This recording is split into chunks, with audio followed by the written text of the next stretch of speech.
I'm Phil Hunter for the Apollo Club. The Apollo Club is celebrating its 130th anniversary, and that's nothing to sneeze at, unless you're allergic to great music and history.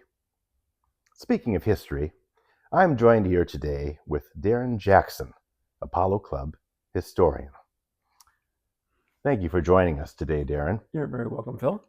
Great to be here. In your house. Of course. Thanks for letting us join you. Absolutely. Glad to have you here. We're going to talk a little bit about the Apollo Club history. And I see you have some artifacts with you. Would you like to bring one of those out? Sure, I certainly can do so. One of the things that I would love to share with the audience here is a little piece here, which is one of our earliest concert programs of Apollo. So as we know, with us celebrating our 130th, our very first inauguration of the group was in September of 1895. So here we are with our first concert now being in April of 1896, just a few months later after they had time to program and get. So this was one of the earliest programs that we happen to have, and it's amazing that we have an archive dating back that far with a lot of these historical programs. I believe we have one from every program that we've done, with maybe only one or two exceptions. And Wow. So this particular program, and you can look at, how fragile it is. Luckily, there are other copies that are in a nice archive with the Minnesota History Center and so on. So luckily, this is an extra copy, so we're not too concerned about it. But nonetheless, it's still a cherished item that we have within our archives, and I'm very lucky that I get to be the caretaker for this and many other archival items that we have as well. So it's really neat when you look at the history of our organization. Going back to our founding fathers that we have. So you had George and Charles Eustis.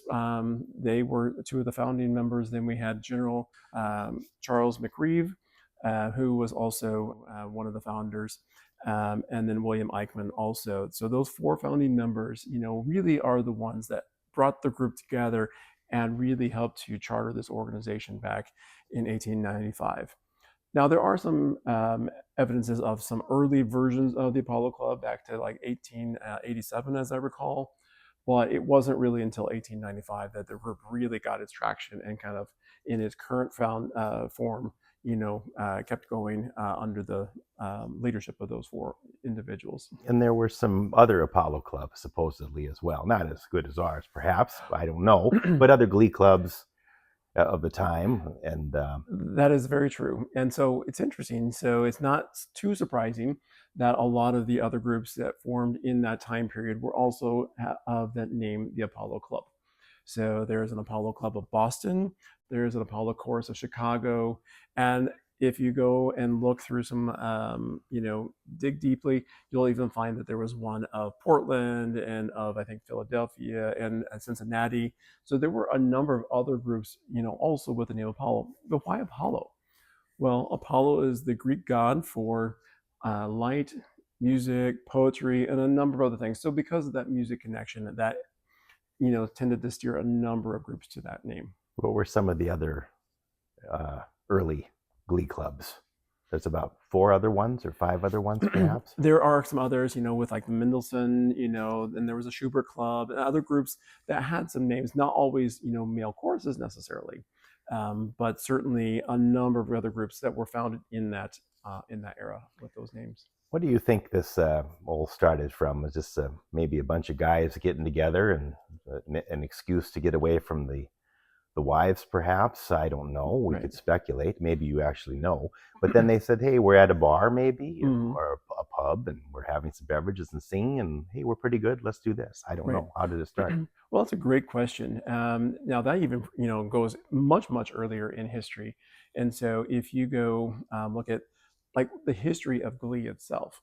So it goes back into the 1700s, where you had back to, to your point, a lot of those gentlemen clubs, they're going out to the bar, they're looking for drinking, and excuses. And there was a lot of drinking songs.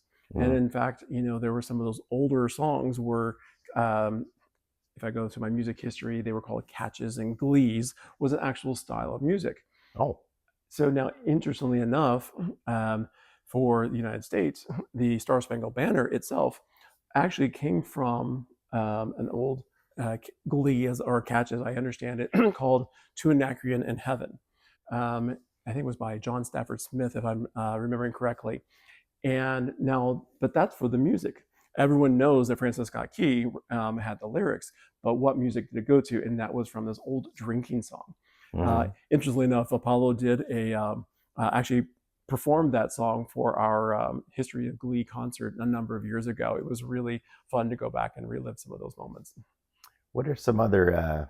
Well, what do you have? You have some other things here. I was going to say, what are some other key milestones at the early days of Apollo Club? Right.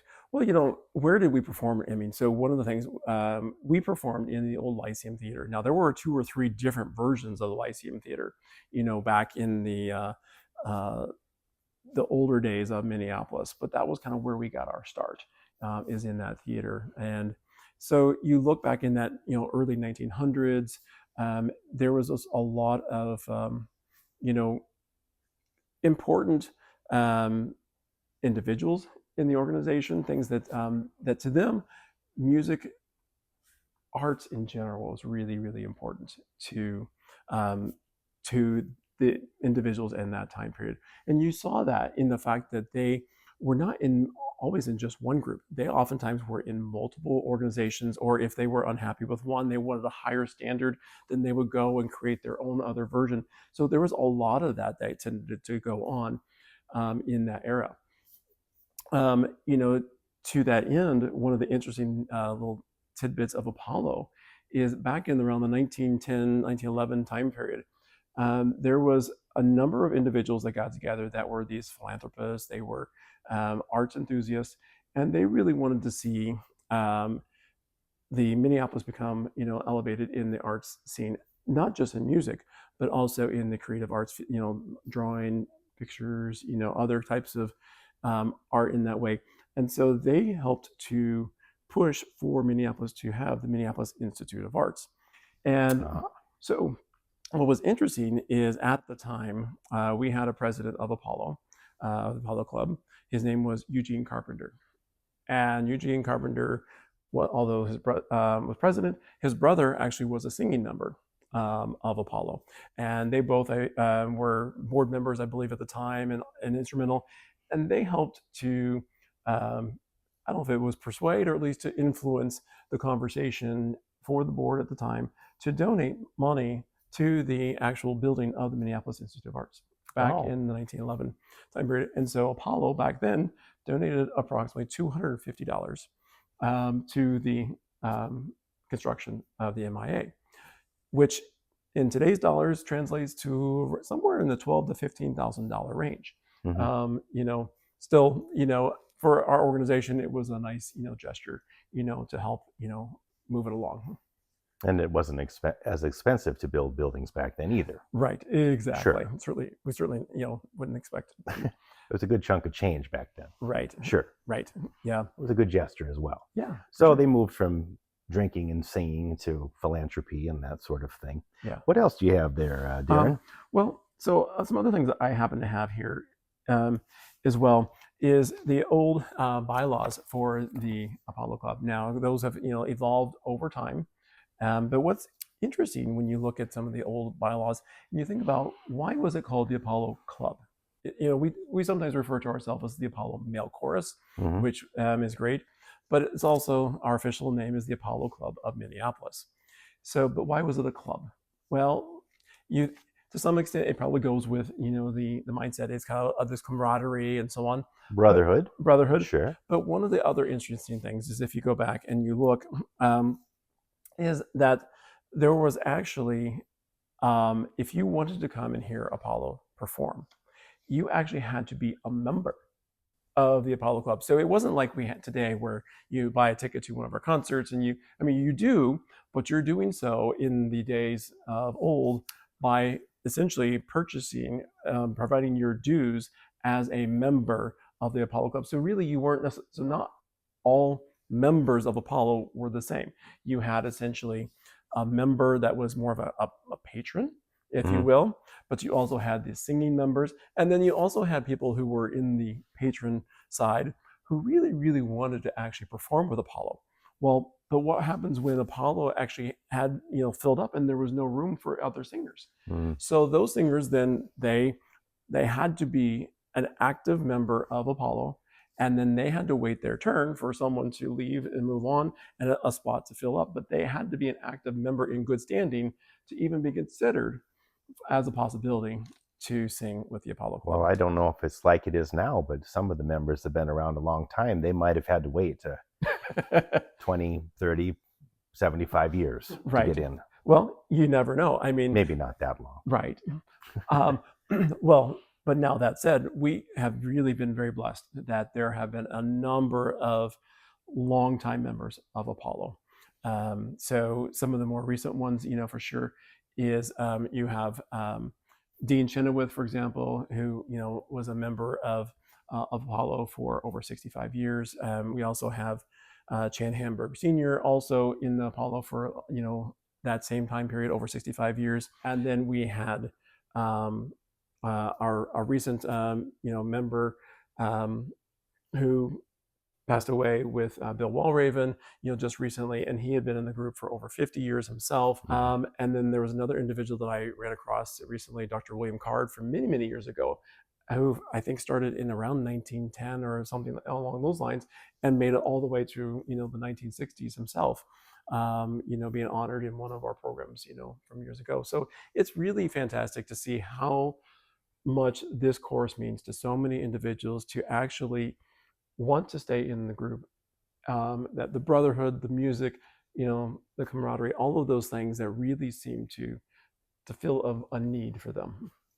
Well, definitely. I mean, I know we both feel that. I am a member too. I'm just some guy with a pipe, but yeah.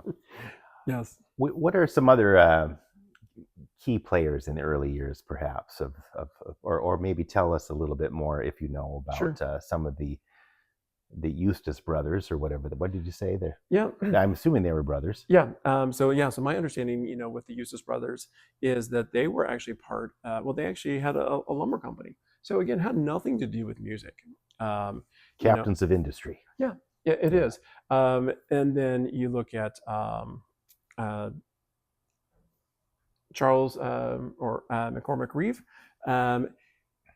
He was, in the Army, so he was initially colonel, moved up to general, but has a really interesting history just in himself.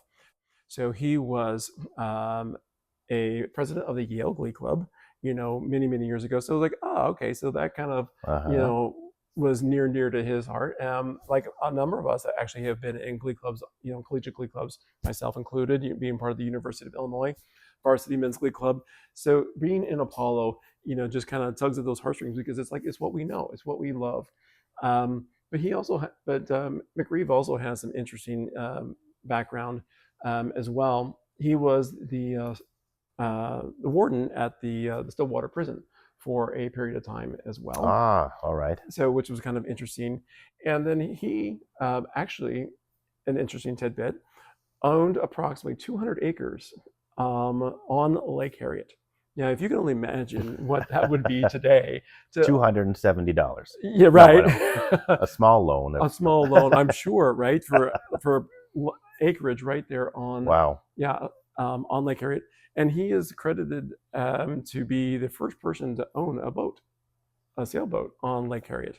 And if I'm not mistaken, he was also in one of the early like yachting clubs as well, along with, I think, another member or two of Apollo. And he was a singing member or a board member?